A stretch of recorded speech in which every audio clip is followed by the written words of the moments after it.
Okay, back. It's actually been about 2 hours. I go by when the dough has doubled in size, and it's about double in size right now. It's very light, very easy for me to put my fingers in, and when I put my finger in, the dimple does not come back out, but the dough doesn't fall either. So if I put my fingers in there and the dough just fell, it would be a little bit overproofed. So actually when I put my fingers in, it just slightly comes out, but it's quite easy for me to put my fingers in, and it's about double in size. So first thing I'm going to do is take the dough out. So I'm going to use my plastic scraper. Make sure to take it all out of the bowl. You shouldn't need, this is not a, it's not a sticky dough. It's actually a rich dough. I'm left-handed, so I'm going to set myself up like this. And I'm going to be portioning this off. For portioning, you can use either a plastic scraper or a bench scraper. I'm actually on my dining room table, so if I were on the in the bake shop, I definitely use my bench scraper. I want to be scaling these at 1 3/4 ounces. Hopefully you can see the numbers here. 1 3/4 ounces. So I'm going to scale those and just set them aside. Okay. Because I'm on my dining room table, I need to be a little bit more gentle.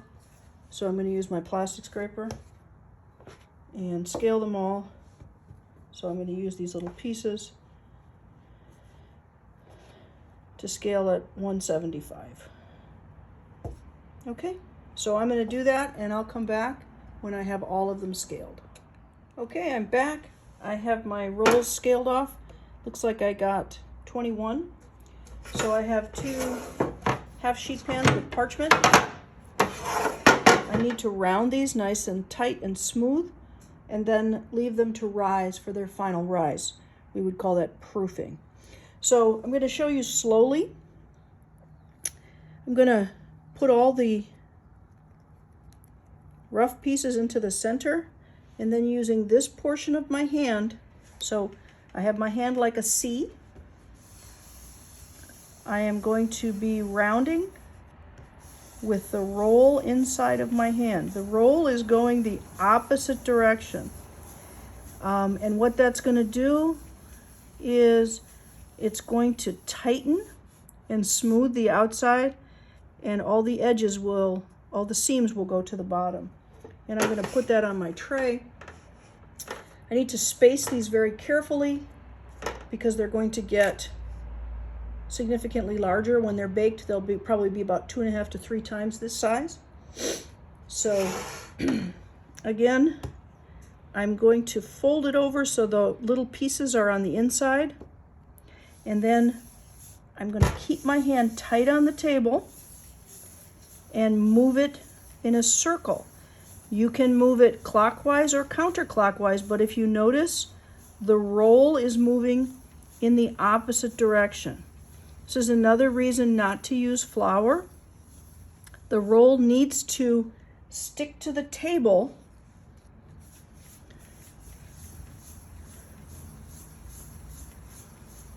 in order to get tight and smooth. Just an FYI, if we were in the bake shop, this is one of our practical skills. You need to do rolls with each hand. I'm not expecting you to do that when you haven't done it before, and again, you can move the same direction in or the same direction out. But the important thing is that your hands are tight to the table. The rolls are slightly sticking to the table and moving the opposite direction as your hands.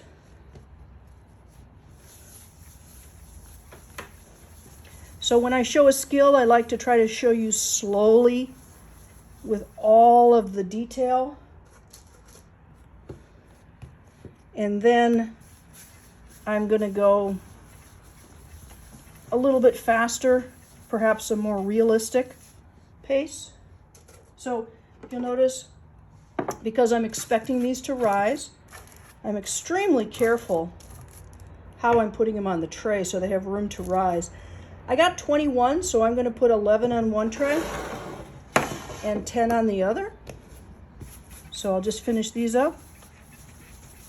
So at the beginning, you're going to need to learn to do this again. Close up the little extra pieces that I needed to scale them to the right size. Hold your hand, looking like the letter C or the reverse with the other hand. Hold it tight to the table and move it in a circle. When you have it like that, all you have to do is put the roll inside. The roll is moving in the opposite direction, and you will feel it tightening on the table. I'm left-handed, so I'm doing that with my left hand. It also works a little bit better for how I have the camera set up. Regardless, you should be able to do this with some practice. You should be able to do this with both hands equally well, starting and finishing together. So you have this to look forward to. If and when, I should say not if, when we return to the bake shop, you can expect this to be one of your practical skills that I'll ask you to perform for me. I'm going to show you one thing that I just want you to be aware of. So this roll is very nice and smooth. You need to know when to stop.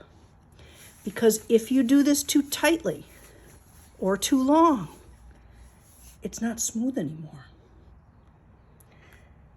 Gluten can only stretch so far, and then it tears. So in this case, I've torn the gluten. What I need to do is set that aside for a few minutes, let the gluten recover, and then very gently round it smooth. So while I let that sit there for a minute, I'm going to grab a bag. I'm just going to use a plastic garbage bag and cover these rolls for their final rise. It's very important that the rolls stay moist. They stay moist on the outside. So I'm going to cover them with a bag. I don't want to cover them too tightly. You can use plastic wrap, but you have to make sure that the plastic wrap isn't so tight that the rolls don't have room to expand. So this is going to take a little while, and we'll come back and I'll show you how to tell when they're done, and then we'll be egg washing them and baking them. So now I've set this one that I kind of jacked up a little bit, so I'm going to very gently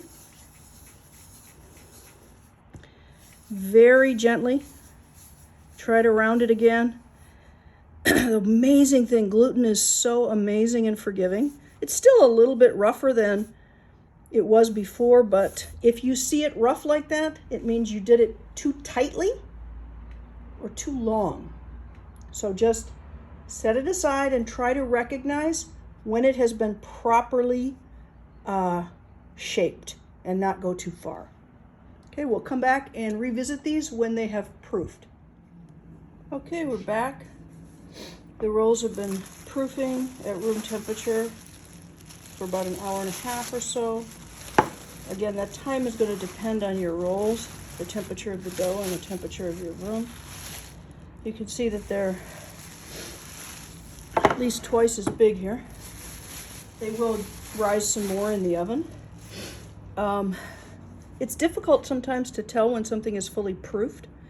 So the most common way is to press your finger in about 1/4 inch, and it should come out, refill slowly, and leave a slight dimple. So these are proofed. I'm also going to, it's going to take me a little while to egg wash them. So I want to start to make sure I have plenty of time to finish them before they rise too much. If rolls rise too much, then they will collapse and fall. So I have some egg wash.